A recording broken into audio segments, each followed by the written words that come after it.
perkataan dari Bapak Menteri Agama Gus Yakut yang saya rasa lagi-lagi dipertontonkan oleh tokoh bangsa ini. Kalimat-kalimat yang kurang tepat ataupun diksi-diksi yang kurang tepat.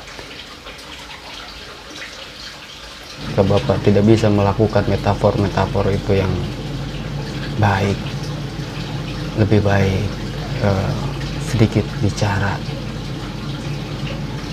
tapi insya Allah selamat.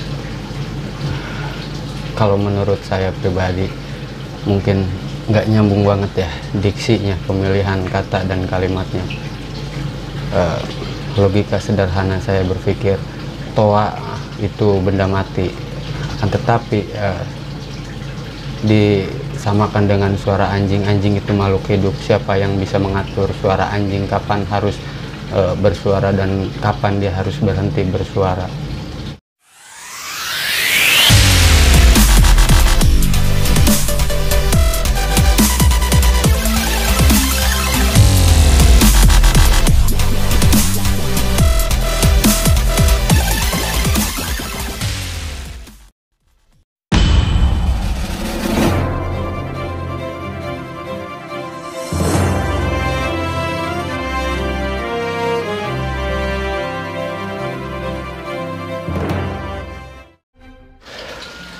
Assalamualaikum warahmatullahi wabarakatuh.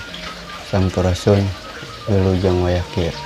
Oke teman-teman, kali ini saya mau mengomentari tentang berita yang viral Bapak Menteri Gus Yakut mengenai penjelasan beliau tentang surat edaran nomor 5 tahun 2022 mengenai penggunaan toa masjid ataupun musolah ya. Adapun di sini saya mau mengomentari perkataan dari Bapak Menteri Agama Gus Yakut yang saya rasa lagi-lagi dipertontonkan oleh tokoh bangsa ini. Kalimat-kalimat yang kurang tepat ataupun diksi-diksi yang kurang tepat yang bisa menimbulkan kegaduhan di masyarakat. Adapun maksud beliau tentang surat edaran ini agar penggunaan ataupun aturan penggunaan toa di masjid dan musola agar tidak terlalu bising, mungkin ya maksudnya, diatur volume atau kekerasan suaranya 100 desibel, dikarenakan mungkin masyarakat kita mayoritas muslim, di mana di masyarakat itu banyak musola dan masjid yang berdekatan antara 100 dan 200 meter, kata beliau.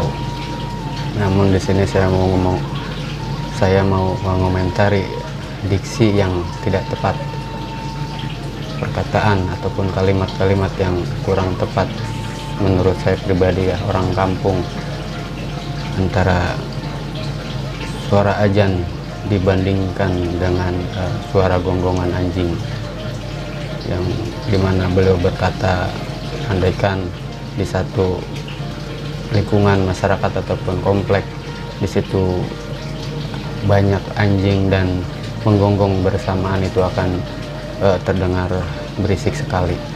Begini Bapak Gus Yakut yang terhormat, menurut saya ini sangat tidak tepat ya, tidak nyambung, tidak ada relevansinya antara suara azan yang dibandingkan dengan suara gonggongan anjing. Logika sederhana saya berpikir toa itu benda mati yang bisa beroperasi ataupun karena adanya suara manusia. Kalau menurut saya pribadi mungkin nggak nyambung banget ya diksinya, pemilihan kata dan kalimatnya. Kalau semisal saja mungkin membandingkannya toa itu dengan suara klakson kendaraan ataupun knalpot kendaraan, mungkin masih ada relevansinya ya, karena toa dioperasikan oleh manusia, begitupun klakson dan suara knalpot. Kalau tidak ada manusia yang menggerakkannya atau mengoperasikannya, tidak akan mengeluarkan suara. Tetapi disamakan dengan suara anjing. Anjing itu makhluk hidup. Siapa yang bisa mengatur suara anjing, kapan harus bersuara dan kapan dia harus berhenti bersuara? Jadi menurut saya Manggaya, orang kampung yang orang bodoh ini, saya merasa aneh. Seorang tokoh bangsa, kenapa ketika melontarkan kalimat-kalimat ataupun diksi-diksi tidak dipikir terlebih dahulu? Andai pun misalkan tidak ada bahan untuk bicara atau perumpamaan, ya lebih baik diam ataupun jelaskan dengan yang ada hubungannya. Bapak Gus Yakut ini menyamakan atau membandingkan dengan suara anjing. Astagfirullah, saya orang bodoh kok bisa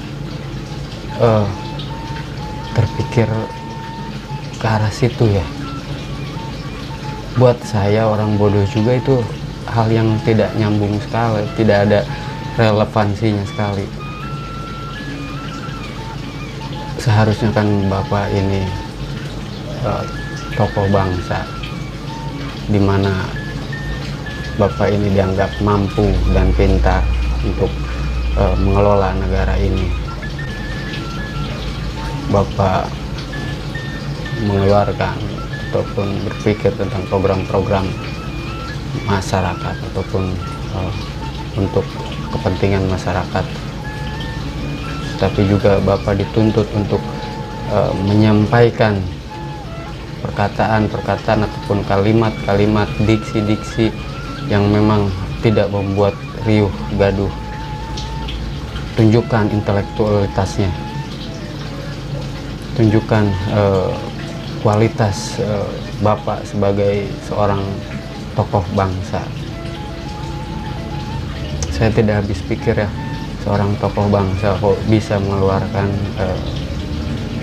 perkataan seperti itu yang saya pikir ya sangat punten maaf, sangat tidak berkelas untuk seorang menteri, untuk seorang petinggi di bangsa ini.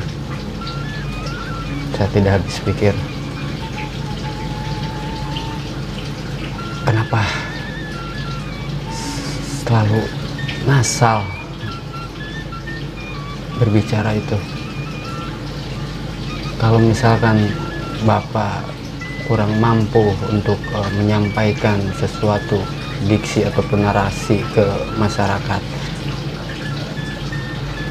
Bapak bisa dengan tidak banyak bicara, itu juga bisa.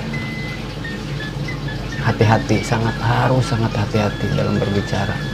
Ketika maksud Bapak itu baik, akan tetapi disampaikan dengan cara yang tidak baik, maaf, apakah kita melakukan sesuatu yang baik itu harus berangkat dari dari yang tidak baik? Buat saya ini sangat-sangat sulit dimengerti, sulit diterima dengan nalar yang sederhana. Perbandingan, perumpamaan, metafor Bapak. Jika Bapak tidak bisa melakukan metafor-metafor itu yang baik, lebih baik sedikit bicara, tapi insya Allah selamat. Makanya punten, bukannya saya menggurui, jauh ya Bapak, saya bukan siapa-siapa, saya orang bodoh. Makanya ketika kita mau berbicara, apalagi ini menyangkut masyarakat banyak, menyangkut bangsa, awali dengan Bismillah, berdoa, ya Allah, memohon kepada Sang Pencipta agar kita dituntun selalu ucapan-ucapan kita itu yang keluar dari mulut-mulut kita itu sesuatu perkataan-perkataan yang baik, yang bermakna. Begitu kalau menurut saya. Makanya orang kampung,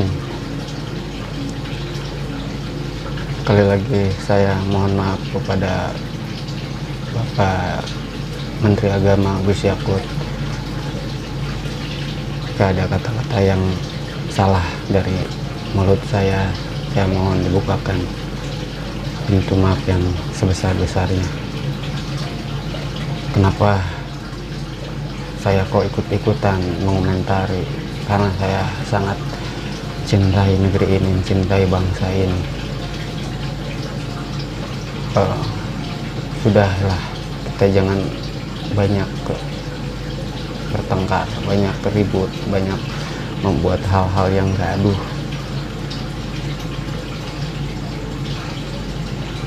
Ya, sekali lagi kepada Bapak Gus Yakut, saya minta maaf, mohon dimaafkan, mohon dibukakan pintu maaf yang selebar-lebarnya. Akhirul kalam, assalamualaikum warahmatullahi wabarakatuh. Sampurasun Wilujeng Wayahkir.